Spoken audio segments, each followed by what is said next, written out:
When we think about grief, we often think about death. But today we're going to explore a different manner of grief. We often don't recognize or acknowledge ambiguous grief. It shows up through changes in the people and in the relationships in our life who are becoming unrecognizable through the process of aging, dementia, addictions, mental health, physical health, injury, and illness. So please watch to the end and comment about what I may have missed, as this is a tricky and deceiving variation of grief. I'm Jo McRogers. I'm a therapist who specializes in grief. Please subscribe, like, and turn on the notifications bell so YouTube knows that we are doing important work here on Grief Support That Works. This helps YouTube know to make our community more accessible to others who are looking for support for their grief. In the 1970s, Dr. Pauline Boss coined the term of ambiguous grief. She quoted, "I intentionally hold the opposing ideas of absence and presence because I have learned that most relationships are indeed both." In my therapy practice, some of the people that I support are often very hesitant to seek help because their person is still alive. What is often overlooked and under-recognized is ambiguous grief. Ambiguous grief speaks to the times in our lives that someone that we know as a person becomes someone unrecognizable to us. If you have never lived through loving someone in such a situation, this can be hard to understand. While ambiguous losses cannot be resolved, they need to be recognized. So let's start with the definition. What does ambiguous grief look like? Most commonly, it looks like the person that you love is still there in some form, whether it be appearance, whether it be in your love for them, whether it be in their role in your life of partner, son or daughter, grandchild, sibling, niece or nephew. It can be so confusing because sometimes they look or act sick and sometimes they don't. Regardless of this appearance, they do things that they would never have done. They say things they never would have said, or they treat you in ways that they never would have treated you in the past. And they're also not there for you in ways that they would have been previously. While this may sound abstract, it is actually very concrete and real. Your mom, who always loved and supported you, no longer recognizes you or understands you or says hurtful things to you. Your husband or partner, who was always kind and considerate, is now lying and stealing to support their addiction. Your son, who was brilliant and driven, is now struggling with delusions or hallucinations and addictions. Your partner may become belligerent and aggressive. Your loved one may become removed, silent, and brooding, no longer engaging in life and your relationship. Your child won't eat or purges. You discover that self-harm is happening. The difficulty in recognizing ambiguous grief is in the dichotomy of the head and the heart. These changes in our loved one does not change our love for the person. We still love our parent or our partner with dementia, our brother with an opiate addiction, our child experiencing schizophrenia or self-harm. But this continued love doesn't change how deeply we miss that person, the person that they used to be, the person that we have lost or are losing. We may not feel like we have the same relationship with that person anymore. The marriage no longer feels like a marriage when one spouse can no longer remember the other one, or when one spouse becomes the caregiver rather than the partner. The parent-child relationship no longer feels the same when a parent has to stop protecting or trusting or helping a child in the same way due to an addiction, for example. And the child-parent relationship becomes so confused when a child has to now become the caregiver for the parent. Though we still have a relationship with the person, it has radically changed, and we grieve the relationship that we used to have. Ambiguous grief represents the challenges in loving someone that you no longer recognize.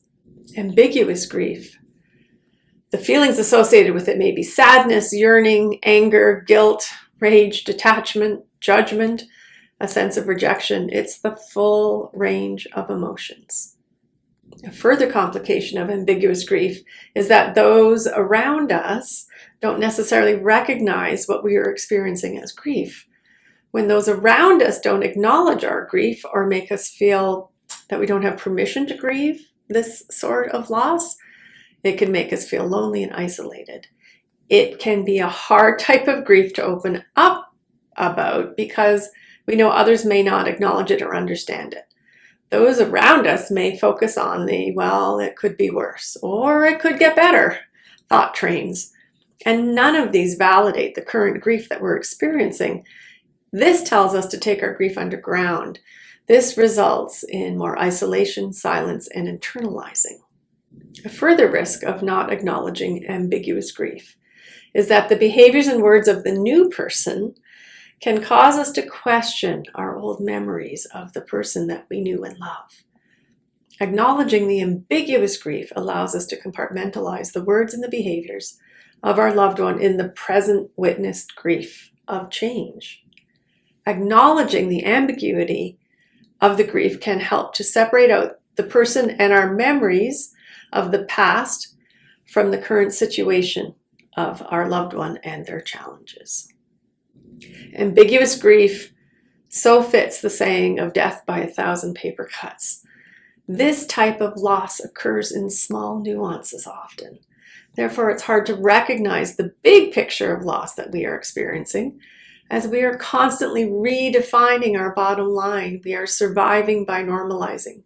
We are allowing denial to be our guide. Please share a comment below if you feel that you have experienced ambiguous grief. Let's do a tally and see how common this is. Let's acknowledge how unrecognized ambiguous grief is. So, how to navigate ambiguous grief? Well, number one, be aware that the present does not override or erase the past. And this can be easier said than done, but it is important to remember that the person your loved one is now doesn't erase the person that they were. If their words or behaviors now are difficult or hurtful, and your relationship has changed, this doesn't change the person that they were and the relationship that you have shared. So please honor those positive memories, write them down, create a scrapbook of old photos and memories to help capture the past while they were well. Number two, understand that the illness isn't the person. And while this may sound obvious, it can be really tough when someone you love seems like they should be the same wonderful person, or you should have the same wonderful relationship with them. But they aren't, and it can't be that way. Whether it's addiction or dementia or brain injury, mental illness, or anything else, it's important to understand the illness. As much as we may still feel anger and frustration or blame towards the person, understanding the illness can divert some of those feelings. So please educate yourself. Number three, acknowledge the grief and the pain of the loss. Though society and those around you may not always recognize this type of grief, it is important that you give yourself permission to grieve these subtle changes and losses. Acknowledge and express the pain of loss rather than trying to ignore or override or normalize this pain, this loss. You can journal, you can dedicate walks or runs to the person that they were, you can write letters to who they were, you can safely break things if you need to. And number four, ask yourself to create a new type of relationship with your person. Don't continue to seek the days gone by. Be present with the limitations of your loved one's current state.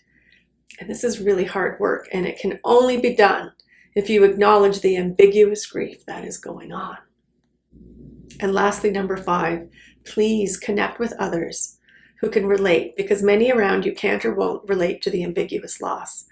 Finding a support group can be of tremendous help. Seek counseling, peer support groups, online communities. It's all so important that your ambiguous loss is validated, seen, held, and supported. Grief as a concept itself is so diffuse, and ambiguous grief is even more so. It needs attention, perspective, and dedication. So please tell me, what have I missed today when we speak of ambiguous loss? ambiguous grief. Please leave a comment below so that we can understand all of the nuances of ambiguous grief. So please be sure to subscribe and turn on the notifications bell, as I'm currently researching anticipatory grief, as that is a very different experience from ambiguous grief. Also, if you have an idea of what you would like to hear about in future videos, please leave a comment below, as I'm always wanting to deliver quality content. So please let me know what you'd like to hear more about.